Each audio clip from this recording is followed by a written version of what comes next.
رحمت کو تمام کروں گا. اسی طرح آپ کے سامنے آپ کو معذرت کرتا ہوں کہ ایک مطلب لہن اور 3 مطلب اقدار کی تلاوت فرما کر میر شمشیر حسین خان ابن بیدار علی خان کی ضرور تلاوت کرتا ہوں.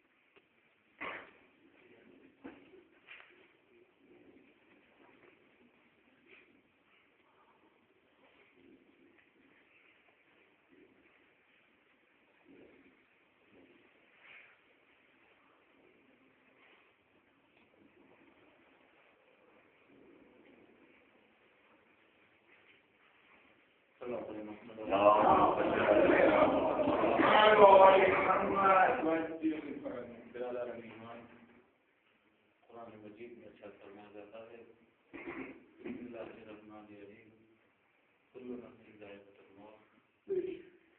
آگے چل کر قرآن اور ایک آیت اعلان کر رہا ہے وَمَن يَعْمَلْ مِثْقَالَ ذَرَّةٍ شَرًّا يَرَهُ وَمَن يَعْمَلْ مِثْقَالَ ذَرَّةٍ خَيْرًا يَرَهُ.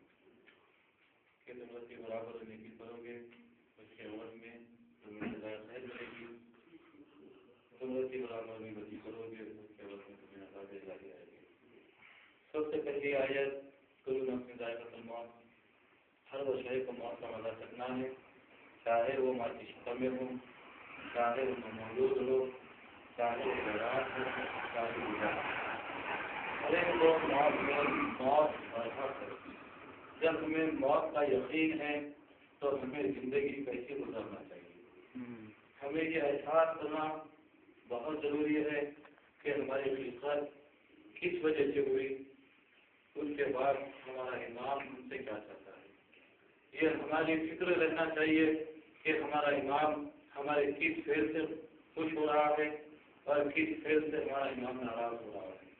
ہمیں ہماری زندگی اطاعت امام میں گزارنا چاہیے. جو انسان اطاعت امام میں اپنی زندگی گزارتا ہے اس کی زندگی کامیاب ہوتی ہے. کہ دیکھیے خمر اور سلمان جب میرے مولا کے پاس آئے اور کہنے لگے کہ مولا آج آپ کی فضیلت ہم سننا چاہتے ہیں تو میرا مولا کہتا ہے کہ سلمان کسی پرانے قبرستان چلے جاؤ اور کسی قبر کے پاس ٹھہر کر ہماری فضیلت سن لو. سلمان مولا سے کہنے لگے کہ مولا آج ہم آپ کی زبانی فضیلت سننا چاہتے ہیں اور آپ ہمیں قبرستان لے جا رہے ہو. کہا کہ سلمان تم قبرستان چلے جاؤ ہماری فضیلت سن لو. سلمان کو یقین ہے کیونکہ انا اہل بیت سلمان اہل بیت جیسے ہے شک تو کر ہی نہیں سکتے. سلمان نے قبرستان آئے پرانے قبرستان میں داخل ہوئے. ایک قبر کے پاس کھڑے ہو کر کہا السلام علیکم یا اہل القبور. تو قبر سے آواز آنے لگی علیکم السلام سلمان. سلمان پریشان ہے کہ قبر سے آواز آ رہی ہے اور آنے والا اور میرا نام لے کر سلام کر رہا ہے. سلمان جب دیکھے تو قبر شک ہونے لگی. تو کیا دیکھتے ہیں سلمان کہ قبر میں عمدہ لباس ہے عمدہ کھانا ہے قریش خدمت کر رہے ہیں کہ ایک جوان ہے جو تخت پر بیٹھا ہوا ہے. سلمان حیرت سے دیکھنے لگے کہ یہ کس کا قبر ہے یا کوئی پیغمبر دفن ہے کہ جس کی قریش خدمت کر رہے ہیں. تو قبر سے آواز آنے لگی کہ سلمان اندر داخل ہو جاؤ. سلمان جب داخل ہوئے قبر میں تو کیا دیکھتے ہیں کہ بہترین کھانا رکھا ہوا ہے قریش خدمت کر رہے ہیں عمدہ لباس ہے. سلمان پریشان ہو گئے اس کے چہرے کو دیکھنے لگے تو وہ کہنے لگا کہ سلمان اتنی حیرت سے کیوں دیکھ رہے ہو کیا تم مجھے نہیں پہچانے. کہا کہ نہیں میں تجھے نہیں پہچانا آخر تو ہے کون. تو وہ شخص کہتا ہے کہ سلمان تم نے مجھے نہیں پہچانا کہ تمہارے گھر کے پیچھے میرا مکان رہا کرتا تھا، میرے قورمے کی دکان رہا کرتی تھی۔ تو سلمان کہتے ہیں تو یہودی ہے، تو نے کلمہ نہیں پڑھا، تو مسلمان نہیں ہے، مگر میں کیا دیکھ رہا ہوں کہ تیری خدمت ہو رہی کر رہے ہیں، یہ کیا ماجرا ہے؟ تو وہ شخص کہتا ہے کرنے والا کہ سلمان کہ سن کہ جب میں اپنی دکان صبح سویرے کھولتا تھا تو ایک چوتیسا بچہ میرے آنکھوں کے سامنے سے جایا کرتا تھا، میں اپنے کاروبار کو ترک کر کر اس کے چہرے کو دیکھا کرتا تھا کہ وہ بچہ جب مسجد میں داخل ہو جاتا تھا تو میں اپنے کاروبار میں مصروف ہو جاتا تھا، کہ جب وہ بچہ مسجد سے باہر آتا تھا تو میں اپنے کاروبار کو ترک کر کر اس کے چہرے کو دیکھا کرتا تھا کہ میری ساری زندگی یہ عمل کرتا رہا کہ وہ بچہ جب بھی آتا تھا اس کے چہرے کو دیکھتا تھا، وہ بچہ جب بھی جاتا تھا اس کا چہرے کو دیکھتا تھا، کہ جب میری جان کنی کا عالم تھا آخری سانس لے رہا تھا وہ بچہ نوجوان ہو کر میرے سرانے آ گیا، کیونکہ مولا فرماتے ہیں نا کہ میں ہر ایک کے سرانے آتا ہوں، مولا مجھ سے پوچھا اس کے سرانے آ گئے، کیونکہ رسول کی حدیث ہے علی کے چہرے کی طرف دیکھنا عبادت ہے، کہ وہ یہودی تھا نہیں مگر علی کے چہرے کو دیکھ کر عبادت کرتا تھا۔ تو قرآن جل کر کہہ رہا ہے کہ جو تم نیکی کرو گے اس کے عوض میں اللہ کا ثواب آئے گا، میں یہودی تھا نہیں مگر علی کے چہرے کو دیکھتا تھا۔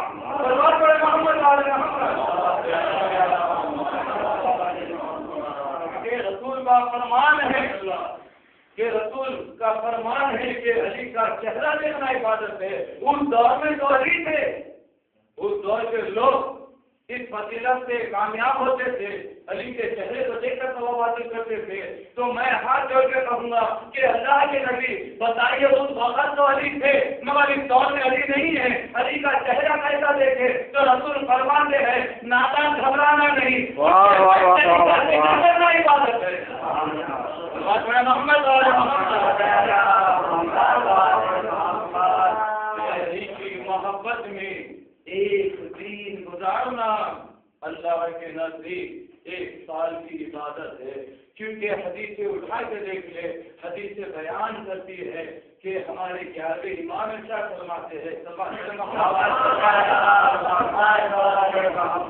ہمارے چاہنے والے کو موت جب تک نہیں آتی جب تک کہ اس کے گناہوں کا کفارہ دنیا میں ختم نہ ہو جائے، کہ جب ہم جو دنیا میں گناہ کرتے ہیں وہ گناہ دنیا میں ختم ہو جاتے ہیں، اس کے بعد موت آتی ہے، کہ جب انسان کے پاس جب ملک الموت آتا ہے تو میرا مولا بھی فرانے آ جاتا ہے، ملک الموت سے پوچھتا ہے میرا مولا کہ بتا اس کی روح کہاں سے خرچ کرے گا؟ تو ملک الموت میرے مولا سے کہتا ہے کہ مولا میں اس کے سینے سے روح خرچ کروں گا۔ تو میرا مولا فرماتا ہے ہرگز نہیں، یہ میرے غم حسین میں یہ ماتم کرتا تھا، اسے سینے سے روح خرچ نہ کرنا۔ اس کے بعد میرا مولا پوچھتا ہے کہ بتا اس کی روح اب کہاں سے خرچ کرے گا؟ ملک الموت کہتا ہے کہ مولا میں ان کی آنکھوں سے روح خرچ کروں گا۔ میرے مولا کہتا ہے کہ میرے لال حسین کے غم میں یہ ہمیشہ آنسو بہایا کرتا ہے، اس کی آنکھوں سے روح قبض نہ کرنا۔ آخر ملک الموت عجیب ہو جاتا ہے کہ مولا بتائیے کہ آخر اس کی روح قبض کہاں سے کروں؟ تو میرا مولا فرماتا ہے کہ جنت چلے جا، جنت سے جو پھول لے کر آ اسے سنگا دے، اس کے بعد اس کی روح قبض کر لے۔ تو شیعہ نے حیدر کرار کی یہ فضیلت ہے، مردہ بعد میں ہے، جنت کی خوشبو پہلے سنتا ہے۔ جاننے والا غلام ہے علی، مردہ بعد میں ہے مگر خوشبو جنت کی پہلے سنتا ہے۔ یہ خوش نصیبی ہے ہماری کہ جو اس قوم میں پیدا ہوئے ہیں، کہ ہر ایک کو نصیب نہیں ہوتی ہے کہ ہمارا مرنے والا بھی ہم سے دور نہیں ہوتا، ہم تو مرتے ہی نہیں ہیں، ہمیشہ زندہ رہتے ہیں، کیونکہ علی کا تذکرہ ایسا ہے کہ ہمیں کبھی مردہ قرار ہی نہیں دیتا، ہمیشہ زندہ رکھتا ہے۔ کیونکہ یہ ایک اظہار ثواب کی مجلس ہے کہ میں یہاں بتانا چاہتا ہوں کہ جو ہم مرنے والے یہ مجلس کیوں برپا کرتے ہیں، کہ لوگ کہتے ہیں کہ فلاں مر جاتا ہے تو تم پرچہ بچھا دیتے ہیں، فلاں مر جاتا ہے تو تم لوگ مجلس کرتے ہیں، اس کا سبب کیا ہے؟ یہ مجلس کرنے کا سبب کیا ہے؟ مرنے والا تو مر گیا ہے، مجلس کیوں کرتے ہیں؟ تو نادان کو میں بتا دوں کہ تم کسی چیز کو چاہتے ہو، تمہارا کوئی چاہنے والا ہو اور وہ پردے چلے جائے اور تم اسے کچھ سوغات اسے جو پسند ہے تم تحفے اسے دو گے تو اسے